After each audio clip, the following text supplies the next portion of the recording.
El guía que vendió a mi Sara ahora es un respetado comerciante en Prescott. Su diario me mostró la verdad. Nunca fueron los apaches, fueron hombres blancos con sonrisas falsas y almas podridas. Durante 15 años creí en mentiras. Ahora, su diario guía mi mano.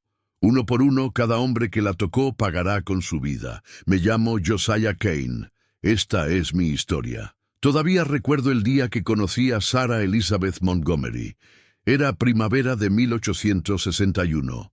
El aire olía a flores silvestres y tierra húmeda. Sarah tenía el cabello del color del trigo maduro y ojos que brillaban como el cielo de Arizona después de una tormenta. Yo era un joven minero con grandes sueños y manos callosas por el trabajo duro. Ella era la hija del boticario de Tucson, una mujer educada, una mujer que sabía leer y escribir cuando muchos apenas sabían firmar su nombre.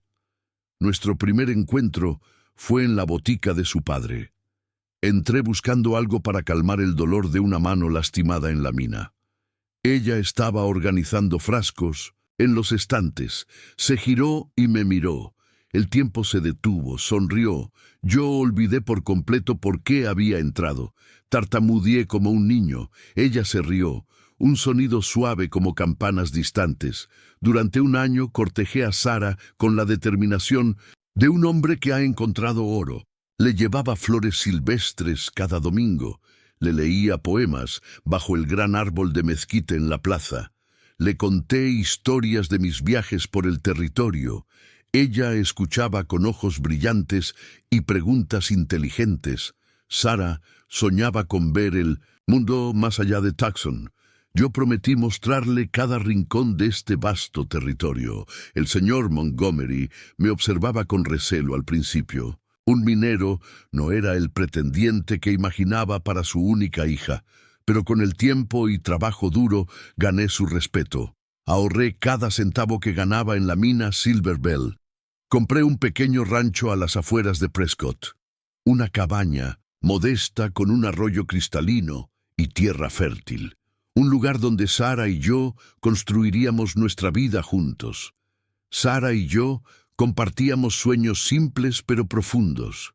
Queríamos una casa llena de libros y niños, un huerto de manzanos, caballos, fuertes, gallinas ponedoras, quizás incluso una vaca lechera. Ella hablaba de enseñar a leer a los niños de los alrededores.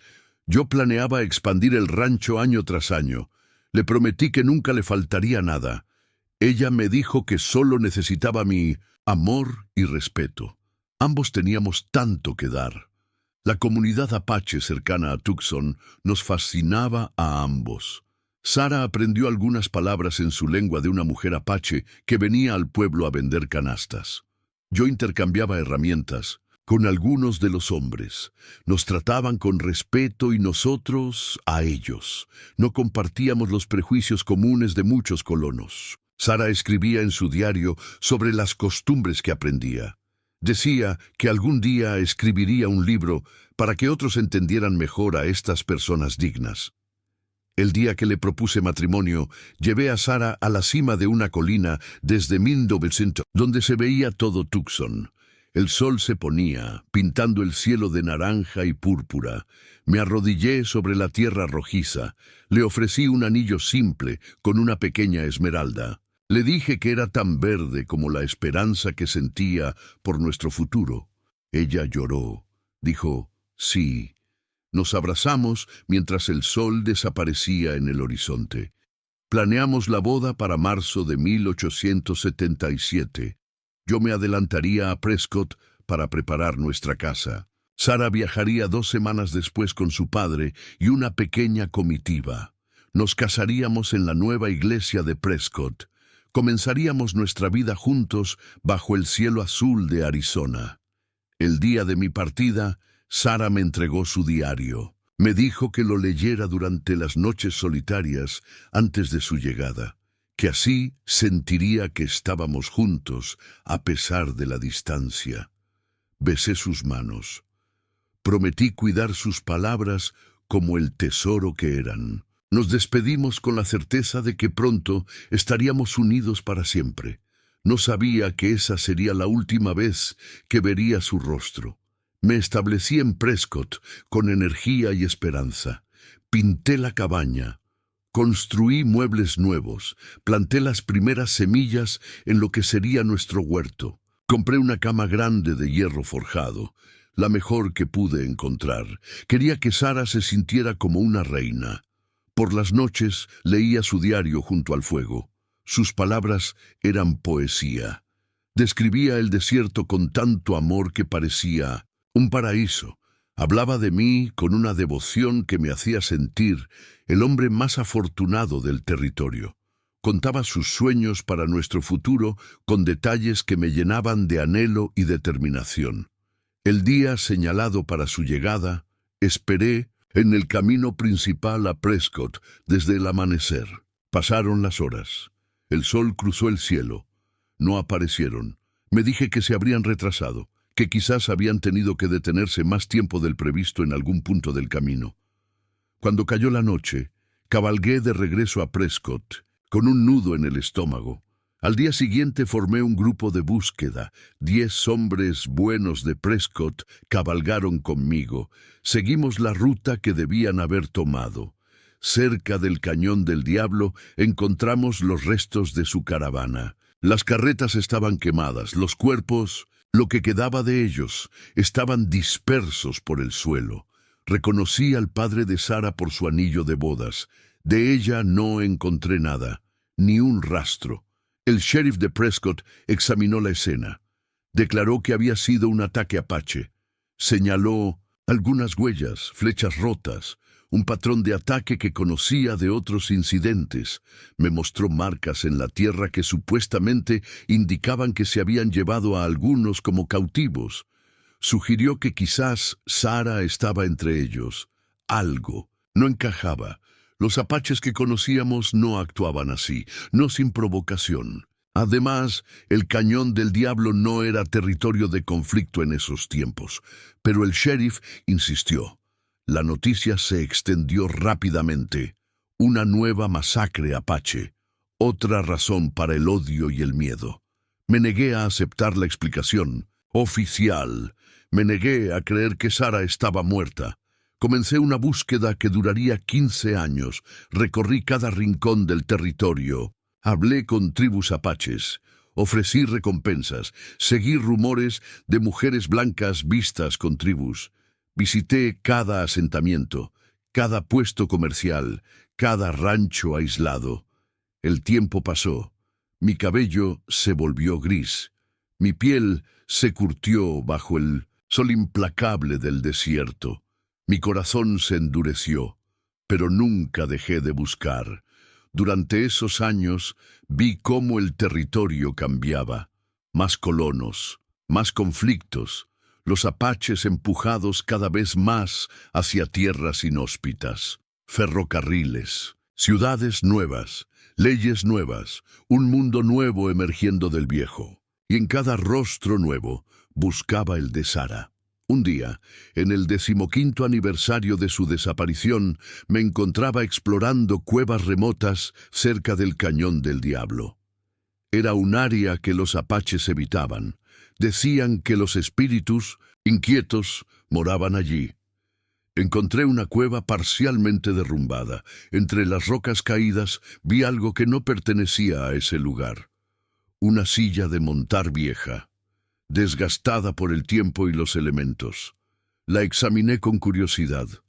Estaba bien, hecha, cuero trabajado con habilidad, iniciales grabadas que el tiempo había borrado parcialmente. Al moverla, escuché algo dentro, un compartimento secreto. Lo abrí con manos temblorosas. Dentro encontré un diario, no cualquier diario. Era otro diario de Sara. Uno que nunca me había mostrado, uno que comenzaba el día después de nuestra despedida. Mi corazón se detuvo. Pasé toda la noche leyendo junto a una pequeña fogata. Las palabras de Sara, su letra, su voz en mi cabeza después de tanto tiempo. Lágrimas corrían por mi rostro curtido, mientras la verdad emergía página tras página. Sarah había contratado a un guía llamado Thomas Blackwood para acompañarlos, a ella y a su padre hasta Prescott. Un hombre recomendado por el propio sheriff, un hombre que supuestamente conocía el territorio mejor que nadie, un hombre que resultó ser un demonio con rostro humano. En su diario, Sarah describía cómo Blackwood los había llevado intencionalmente por una ruta peligrosa, cómo había señalado falsamente el camino correcto, cómo una noche, mientras acampaban cerca del Cañón del Diablo, Blackwood y 3 hombres más atacaron la caravana. No fueron apaches, fueron hombres blancos, hombres con nombres, hombres que Sarah identificó en su diario. Thomas Blackwood, William Hastings, Joseph Reeves, Robert Fletcher. Mataron al padre de Sarah y al resto de la comitiva. A ella la ataron y amordazaron. La llevaron a una cabaña aislada en las montañas. La mantuvieron allí durante semanas. Sarah escribía en su diario a escondidas pequeñas notas desesperadas, fechas, nombres, detalles que podrían llevar a la justicia si alguna vez el diario era encontrado. El plan de estos hombres era venderla a un traficante que llevaba mujeres secuestradas a burdeles en México. Un negocio terrible que florecía en la frontera sin ley. Sarah escuchó sus conversaciones, supo su destino y decidió que prefería morir. En su última entrada, Sarah describía un plan de escape. Había encontrado un cuchillo oxidado bajo las tablas del suelo. Esperaría hasta la noche. Cortaría sus ataduras. Huiría hacia las montañas. Buscaría ayuda o moriría intentándolo. La entrada terminaba con unas palabras que quedarán grabadas en mi alma por siempre. Escribió que si no sobrevivía, esperaba que algún día yo encontrara su diario, que supiera la verdad, que llevara a estos hombres ante la justicia, que viviera por ambos, que no dejara que el odio consumiera mi corazón como estos hombres habían destruido el mundo que soñábamos. Las últimas palabras fueron: «Te amaré siempre, Josiah, en esta vida o en la siguiente».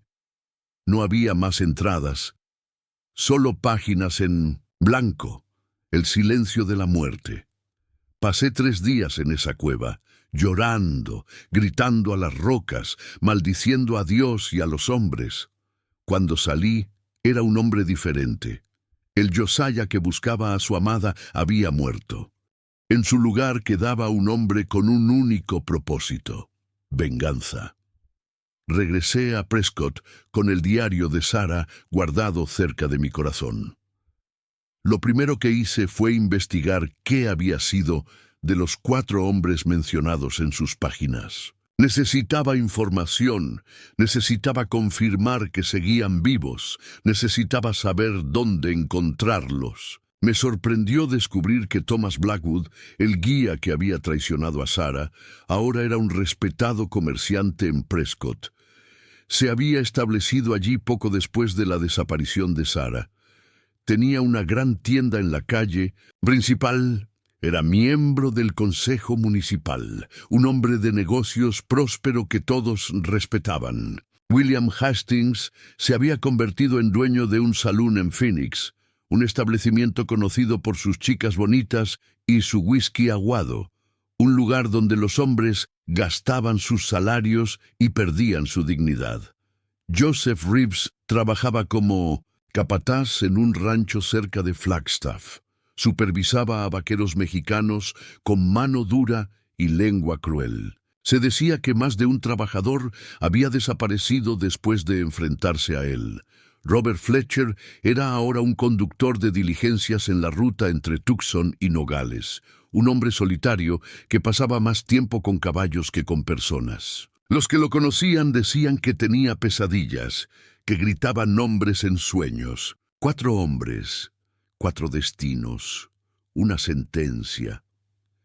Decidí que necesitaba planear cuidadosamente. No quería simplemente matarlos. Eso sería demasiado rápido, demasiado misericordioso. Quería que sufrieran como Sara había sufrido.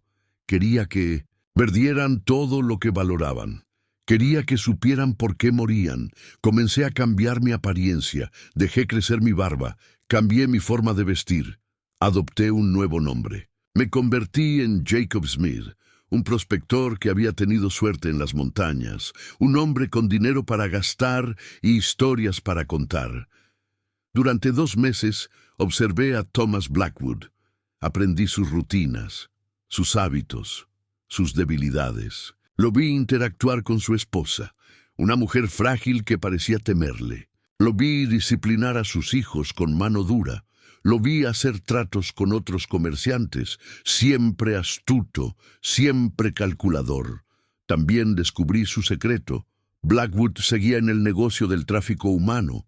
Usaba su tienda como fachada. En el sótano guardaba mercancía robada. A veces, cuando llegaban cargamentos especiales, jovencitas desaparecían de pueblos cercanos. Nadie conectaba estos eventos con el respetable señor Blackwood.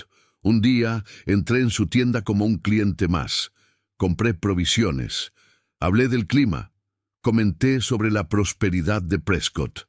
Actué como si no supiera que estaba frente al hombre que había destruido mi vida. Regresé varias veces. Me gané su confianza. Le conté historias falsas de mis aventuras. Le mencioné que buscaba oportunidades de inversión. Sus ojos brillaron con codicia. Me invitó a su casa a cenar, a conocer a su familia, a discutir negocios. Esa noche en su mesa, rodeado de la familia que él no merecía, sellé su destino. Le propuse un negocio. Le dije que conocía a un hombre en Sonora que pagaba bien por cierto tipo de mercancía. Mujeres jóvenes. Le dije que tenía contactos, rutas seguras, dinero para invertir.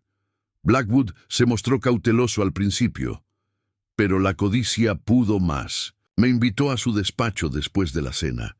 Allí, lejos de oídos indiscretos, me habló de su verdadero negocio, de cómo llevaba años moviendo mercancía humana a través de la frontera, de los contactos que tenía, de los beneficios que obtenía. Me habló de sus socios. Confirmó que Hastings, Reeves y Fletcher seguían trabajando con él ocasionalmente. Me contó cómo habían comenzado años atrás. Mencionó casualmente un incidente cerca del Cañón del Diablo. Una caravana, una mujer rubia destinada a un burdel de lujo en Hermosillo. Mientras hablaba, mi mano acariciaba el cuchillo oculto en mi bota. Habría sido tan fácil matarlo allí mismo, pero tenía otros planes para Thomas Blackwood. Durante las semanas siguientes me convertí en su socio. Aprendí todo sobre su operación, nombres, lugares, rutas, todo lo que necesitaría para destruirlo. Y completamente. Una noche Blackwood me invitó a acompañarlo a una entrega especial. Una joven apache que habían capturado cerca de la reserva. La tenían oculta en una cabaña en las afueras de Prescott. Iban a entregarla a un comprador esa noche. Cabalgamos juntos bajo la luz de la luna. Blackwood hablaba animadamente sobre los beneficios que obtendríamos, sobre cómo esta asociación sería provechosa para ambos. Yo asentía y sonreía, mientras el odio crecía en mi interior. Llegamos a la cabaña. Dentro, un hombre vigilaba a la joven. No tendría más de 15 años. Estaba atada a una silla. Sus ojos mostraban terror y dignidad a partes iguales. Blackwood la examinó como si fuera ganado. Comentó sobre su precio, sobre su valor en el mercado. Fue entonces cuando actué. Rápido, preciso, mortal. Maté al guardia con un solo movimiento de mi cuchillo. Antes de que Blackwood pudiera reaccionar, lo tenía inmovilizado contra la pared. Presioné el filo contra su garganta. Vi el miedo en sus ojos, el reconocimiento gradual de que algo había salido terriblemente mal. Le mostré el diario de Sara. Vi cómo su rostro palidecía. Le dije quién era yo realmente. Le conté que sabía todo, que había encontrado el diario. que conocía la verdad sobre lo que le había pasado a mi prometida 15 años atrás. Blackwood intentó negarlo todo. Dijo que era un malentendido, que él no recordaba a ninguna Sarah, que debía estar confundiéndolo con alguien más. Presioné el cuchillo más fuerte. Un hilo de sangre corrió por su cuello. La verdad comenzó a salir. Admitió todo. La emboscada, el secuestro, la venta de Sarah a un burdel en Hermosillo. Me dijo que ella había intentado escapar, que había huido hacia las montañas, que la habían perseguido, que no sabía qué había pasado con ella después. Mentía. Lo vi en sus ojos. Sabía exactamente qué había pasado con Sarah. Le pregunté una última vez. Le dije que si me decía la verdad, su muerte sería rápida. Blackwood comenzó a llorar. Me contó que Sarah había logrado escapar, que había corrido hacia el desierto, que la habían perseguido durante 2 días, que finalmente la habían encontrado cerca de una cueva, debilitada por la sed y el hambre. Sarah se había resistido, había luchado como una fiera. Había logrado herir a Fletcher con su propio cuchillo. Entonces Blackwood la había golpeado, demasiado fuerte. No había sido su intención matarla, solo quería someterla, pero el golpe había sido fatal. Habían ocultado su cuerpo en la cueva. Habían provocado un derrumbe para sellarla. Habían regresado a Prescott con una historia de ataques apaches. Nadie cuestionó su versión, nadie excepto yo. Mientras Blackwood terminaba su confesión, liberé a la joven apache. Le di mi caballo.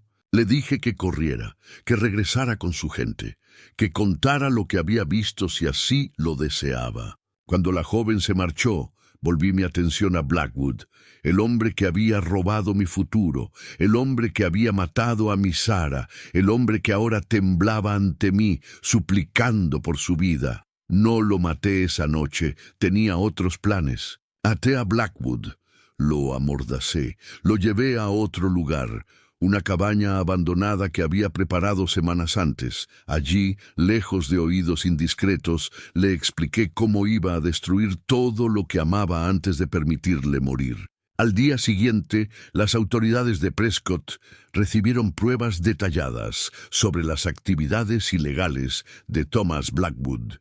Documentos, nombres, fechas, lugares, todo enviado anónimamente. También recibieron el testimonio escrito de la joven apache que había escapado. Blackwood fue arrestado públicamente en su tienda. Su esposa e hijos presenciaron su humillación. La comunidad que lo había respetado ahora lo despreciaba. Su imperio comercial se derrumbó en cuestión de días. Pero eso fue solo el principio. Cada noche visitaba a Blackwood en su prisión improvisada. Le leía páginas del diario de Sarah. Le contaba sobre los sueños que habíamos tenido, sobre la vida que nos había robado. Le mostraba fotografías de Sarah, de nuestros lugares favoritos, de la casa que había construido para ella. Le describía con detalle lo que les esperaba a sus socios, a Hastings, a Reeves, a Fletcher. Le prometía que sufriría lo mismo que ellos, que su muerte sería la última, que vería todo lo que valoraba destruido antes de permitirle descansar.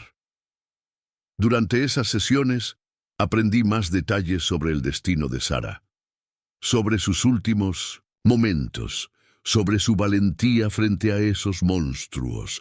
Cada palabra era un cuchillo en mi corazón, cada confesión alimentaba mi determinación. Después de 2 semanas, Blackwood ya no era el hombre arrogante que había conocido. Era una sombra, un despojo humano que suplicaba por la muerte, que prometía cualquier cosa por un final rápido.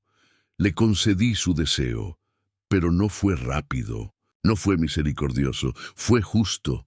Fue lo que él merecía por lo que le había hecho a Sarah, por lo que me había hecho a mí, por lo que les había hecho a tantas almas inocentes a lo largo de los años. Dejé su cuerpo donde las autoridades lo encontrarían. Junto a él, una confesión escrita detallando todos sus crímenes, todos sus socios, todas sus víctimas, firmada y sellada con su sangre. Prescott se conmocionó con el descubrimiento. Los periódicos hablaron de justicia divina, de un criminal que había recibido su merecido. Nadie sospechó del viejo prospector que había desaparecido días antes. Nadie conectó estos eventos con un minero que había perdido a su prometida 15 años atrás. Con Blackwood eliminado, volví mi atención a sus socios. William Hastings en Phoenix, Joseph Reeves cerca de Flagstaff, Robert Fletcher en la ruta entre Tucson y Nogales. 3 hombres, 3 destinos, una promesa que cumplir. Para Hastings, el dueño del salón, planeé algo especial. Un hombre que vivía del vicio merecía caer por el vicio. Durante semanas observé su establecimiento, sus clientes, sus chicas, sus proveedores. Encontré sus debilidades, su afición al juego, su tendencia a beber demasiado, su confianza excesiva en un barman que lo robaba sistemáticamente. Me presenté en su salón como un jugador adinerado. Perdí algunas manos para ganar su confianza. Le invité a whisky caro. Le hablé de inversiones, de expandir su negocio, de comprar otros saloons en ciudades cercanas. Hastings mordió el anzuelo. Me invitó a una partida privada en sus aposentos. Allí, entre cartas marcadas y whisky adulterado, me contó historias de sus días como bandido, de caravanas asaltadas, de mujeres secuestradas, de un negocio lucrativo con Blackwood y otros. No mencionó a Sarah específicamente, pero habló de una mujer que había luchado más que las otras, de una maestra o algo así que había causado problemas, que había terminado mal, muy mal. Esa noche, mientras Hastings dormía la borrachera, registré sus pertenencias. Encontré un medallón que reconocí inmediatamente, un pequeño camafeo que Sarah siempre llevaba, un regalo de su madre fallecida, la prueba final que necesitaba. El plan para Hastings se desarrolló durante un mes, lentamente, metódicamente. Primero, arruiné su negocio. Soborné a sus proveedores para que le vendieran licor adulterado. Pagué a sus chicas para que se fueran a trabajar a otro lugar. Propagué rumores sobre enfermedades en su establecimiento. Luego ataqué su reputación. Hice que llegaran cartas anónimas al sheriff, a los periódicos, a los ciudadanos respetables de Phoenix. Cartas que detallaban sus crímenes pasados, su asociación con Blackwood, su participación en el tráfico de personas. Finalmente, cuando Hastings estaba desesperado, arruinado y solo, le ofrecí una salida, un último juego. Todo o nada. Su salón en ruinas contra una mina de oro que yo supuestamente poseía. Jugamos toda la noche, le permití ganar algunas manos, le di esperanzas. Luego, cuando estaba confiado, cuando creía que la suerte había cambiado a su favor, le mostré mis cartas. Una mano perfecta, una victoria absoluta. Hastings enloqueció, sacó su revólver, intentó dispararme, el arma falló. Yo había reemplazado sus balas por otras de fogueo horas antes. Mientras intentaba comprender qué sucedía, le mostré el medallón de Sarah. Le dije quién era yo realmente. Le conté lo que le había pasado a Blackwood. El miedo en sus ojos fue algo hermoso de contemplar. Intentó huir, no llegó lejos. Lo que sucedió después quedó entre él, yo y las paredes de su salón en ruinas. Al amanecer solo quedaba un edificio en llamas y un cuerpo que nadie reclamaría. 2 eliminados. 2 por eliminar. Joseph Reeves, el capataz del rancho cerca de Flagstaff, presentaba un desafío diferente. Un hombre siempre rodeado de trabajadores. Un hombre que raramente iba al pueblo. Un hombre cauteloso que dormía con un rifle junto a la cama. Decidí acercarme desde otro ángulo. Me presenté en el rancho buscando trabajo. Me hice pasar por un vaquero experimentado, pero caído en desgracia. Reeves me observó con ojos evaluadores. Me puso a prueba domando un caballo particularmente salvaje. Demostré habilidad. Me contrató. Durante semanas trabajé en el rancho, observé a Reeves, aprendí sus rutinas, sus manías, sus crueldades hacia los trabajadores mexicanos, su desprecio por los apaches de la región, su lealtad absoluta al dueño del rancho, un hombre ausente que confiaba ciegamente en su capataz. Una tarde, mientras cabalgábamos supervisando el 1220 ganado, Reeves me habló de sus días anteriores. Estábamos solos en la vastedad del paisaje. El alcohol que compartíamos había soltado su lengua. Me contó sobre un negocio que había tenido con unos socios años atrás. Un negocio que involucraba mercancía especial, mujeres llevadas a México. Buenos tiempos, según él. Buenos beneficios. Le pregunté casualmente si alguna vez algo había salido mal, si alguna vez habían tenido problemas con la mercancía. Reeves se puso serio de repente. Mencionó un incidente, una mujer que debería haber valido mucho dinero, una mujer que terminó siendo más problema que beneficio. No dio nombres, no era necesario, sabía que hablaba de Sara. Esa noche, mientras Reeves dormía profundamente después de vaciar una botella de whisky, entré en su cabaña. Busqué entre sus pertenencias. En un baúl cerrado con llave encontré un pequeño cuaderno, un diario, no el de Sara, sino el suyo propio. En él había anotado meticulosamente cada operación, cada víctima, cada beneficio. Entre esas páginas encontré la entrada sobre Sara, su nombre, la fecha, el lugar, los detalles de su muerte. Todo escrito con la frialdad de un contable. Al día siguiente, Reeves anunció que él y yo haríamos un viaje a una parte remota del rancho. Necesitábamos verificar las cercas en la frontera con territorio apache. Partiríamos solos. Estaríamos fuera varios días. Cabalgamos durante horas. Nos adentramos en tierras cada vez más salvajes. Reeves parecía inquieto, nervioso, como si percibiera que algo no estaba bien, como si sintiera la muerte acercándose. Al tercer día, acampamos cerca de un cañón similar al lugar donde Sara había sido capturada. No fue coincidencia, lo había planeado así. Mientras preparábamos el campamento, le mostré el diario de Sara. Vi cómo su rostro se transformaba, cómo el reconocimiento daba paso al miedo. Reeves era un hombre duro, un superviviente. No se rindió sin luchar, se abalanzó sobre mí con la fuerza de la desesperación. Rodamos por el suelo, intercambiamos golpes salvajes. Él era más joven, más fuerte, pero yo tenía algo que él no tenía. 15 años, de odio alimentando cada músculo de mi cuerpo.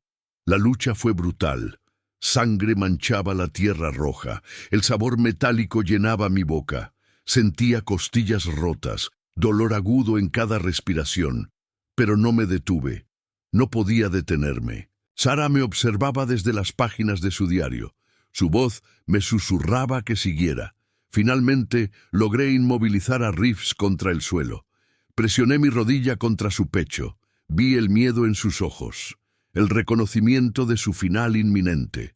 Le pregunté si recordaba a Sara, si recordaba su rostro, sus gritos, su lucha por vivir. Reeves comenzó a suplicar, a ofrecer dinero, información, lo que fuera. Le dije que era demasiado tarde, que la deuda se pagaría esa noche, bajo el mismo cielo que había presenciado la muerte de Sara. Mientras la vida abandonaba sus ojos, Reeves confesó algo que no sabía, algo sobre Sara que no estaba en su diario. Me dijo que ella había estado embarazada cuando la capturaron, que lo habían descubierto durante su cautiverio, que por eso había luchado con tanta ferocidad, no solo por su vida, sino por la vida que llevaba dentro, nuestro hijo, mi hijo. Un hijo que nunca conocería, una vida que nunca tendría la oportunidad de vivir. La revelación me golpeó con más fuerza que cualquier puñetazo. Me dejó sin aliento, sin palabras, solo con un dolor aún más profundo que el que ya cargaba. Dejé el cuerpo de Reeves en el cañón, para los buitres, para los coyotes, para los elementos. No merecía mejor sepultura. Su diario lo envié al sheriff de Flagstaff junto con una carta detallando sus crímenes, su participación en el tráfico de personas, los nombres de sus víctimas, las fechas, los lugares, todo. 3 eliminados, 1 por eliminar. Robert Fletcher, el conductor de diligencias, resultó ser el más difícil de encontrar. Su ruta entre Tucson y Nogales lo mantenía en constante movimiento. Nunca dormía 2 noches en el mismo lugar. Nunca establecía rutinas. Vivía como un hombre que sabía que lo perseguían. Durante semanas seguí la ruta de las diligencias. Hablé con pasajeros, con trabajadores de las estaciones, con taberneros. Todos conocían a Fletcher, el hombre silencioso, el hombre de los caballos, el hombre que bebía solo y miraba constantemente sobre su hombro. Finalmente lo localicé en una pequeña estación entre Tucson y la frontera, un lugar desolado donde las diligencias se detenían para cambiar caballos y permitir que los pasajeros estiraran las piernas. Fletcher estaba cuidando sus caballos, hablándoles suavemente, tratándolos mejor que a cualquier ser humano. Me acerqué como un viajero más. Le ofrecí un cigarro. Comenté sobre la calidad de sus caballos. Fletcher apenas respondió. Sus ojos nunca se detenían, siempre en movimiento, siempre buscando amenazas invisibles. Cuando mencioné casualmente a Thomas Blackwood, vi el cambio inmediato en su postura. La tensión en sus hombros, el miedo en sus ojos. Le dije que tenía noticias sobre un viejo amigo común, que quizás podríamos hablar en privado. Fletcher intentó huir. No llegó lejos. Lo intercepté detrás del establo. Lo inmovilicé contra la pared. Le mostré el diario de Sarah. Vi el reconocimiento en sus ojos, el horror, la certeza de que su pasado finalmente lo había alcanzado. A diferencia de los otros, Fletcher no suplicó, no ofreció excusas, no intentó negarlo. Me miró directamente a los ojos y dijo que había esperado este momento durante 15 años, que sabía que algún día alguien vendría por él, que las pesadillas no lo habían dejado desde aquella noche en el Cañón del Diablo. Me contó su versión de lo sucedido, cómo Sarah había luchado, cómo le había clavado su propio cuchillo en el hombro, la cicatriz todavía visible bajo su camisa, cómo había corrido hacia las montañas, cómo la habían perseguido, cómo Blackwood la había golpeado fatalmente. Fletcher me dijo algo que los otros no habían mencionado. Me contó que él había sido quien encontró el diario de Sarah entre sus pertenencias, que lo había leído, que había entendido el horror de lo que habían hecho, que había querido entregarse, confesar, pero Blackwood lo había amenazado. Le había dicho que si hablaba, moriría. Así que Fletcher había huido, se había convertido en conductor de diligencias, siempre en movimiento, siempre mirando hacia atrás, siempre esperando que el pasado lo alcanzara. Le pregunté por qué no había buscado redención en todos esos años, por qué no había confesado cuando Blackwood ya no podía amenazarlo. Fletcher no tenía respuesta, solo miedo, solo arrepentimiento tardío que no cambiaba nada. En sus ojos vi algo diferente a lo que había visto en los otros. No era solo miedo a morir, era el peso de vivir con lo que había hecho, el tormento de recordar cada día el rostro de Sarah, sus gritos, su lucha, su muerte. Fletcher me pidió que terminara con su sufrimiento, que hiciera lo que había venido a hacer, que le permitiera finalmente descansar de las pesadillas que lo atormentaban cada noche. Pero la muerte rápida habría sido demasiado misericordiosa. Demasiado fácil. Fletcher merecía vivir con sus acciones, con sus recuerdos, con su culpa. En lugar de matarlo, le entregué una copia del diario de Sarah. Le dije que lo leyera cada noche, que recordara a la mujer cuya vida habían destruido, al niño que nunca llegó a nacer, a los sueños que habían arrebatado por codicia. Le dije que regresaría, que lo encontraría donde quiera que fuera, que la próxima vez no habría conversación, solo justicia. Fletcher se derrumbó, lloró como un niño. Me suplicó que terminara con su vida, que no lo dejara vivir con ese tormento. Me negué, monté mi caballo y me alejé, dejándolo con el peso de sus acciones y la certeza de que volvería. 3 semanas después, el cuerpo de Robert Fletcher fue encontrado colgando de un árbol cerca de la estación de diligencias. Había dejado una confesión detallada, nombres, fechas, lugares, todo lo que sabía sobre la operación de tráfico humano, sobre Blackwood, sobre Hastings, sobre Reeves, sobre todas las víctimas que recordaba. Junto a su cuerpo encontraron el diario de Sarah. Las autoridades finalmente conectaron todos los puntos. La desaparición de la caravana 15 años atrás, la muerte de Sarah Montgomery y su padre, la falsa acusación contra los apaches, todo el horror que había permanecido oculto durante tanto tiempo. Los periódicos hablaron del caso durante semanas, de la red de tráfico humano desmantelada, de las muertes misteriosas de los involucrados, de justicia poética, de venganza divina. Nadie sospechó del viejo minero que había regresado silenciosamente a su rancho cerca de Prescott, del hombre que pasaba las tardes sentado en el porche, mirando hacia las montañas donde yacían los restos de su amada. Con mi venganza completa, regresé a la cueva donde había encontrado el diario de Sarah, exploré más profundamente, moví rocas, cavé en la tierra. Finalmente encontré lo que buscaba, los restos de Sarah, de nuestro hijo no nacido, los restos que habían permanecido allí durante 15 años, esperando ser encontrados. Los llevé al rancho que había construido para nosotros. Los enterré bajo el gran roble que crecía junto a la casa. Planté flores silvestres sobre la tumba, las mismas flores que solía llevarle durante nuestro cortejo. Coloqué una lápida simple, con su nombre, con la fecha, con las palabras: amada por siempre, nunca olvidada. Durante días permanecí junto a su tumba, le hablé como si pudiera escucharme. Le conté todo lo que había hecho, toda la verdad que había descubierto, toda la justicia que había impartido en su nombre. Le pedí perdón por no haberla protegido, por no haber estado allí cuando me necesitó. Le prometí que viviría el resto de mis días honrando su memoria, que cuidaría la tierra que habíamos soñado cultivar juntos, que plantaría los manzanos que ella tanto quería, que leería los libros que habíamos planeado leer juntos. El tiempo ha pasado desde entonces. Mi cabello ahora es completamente blanco.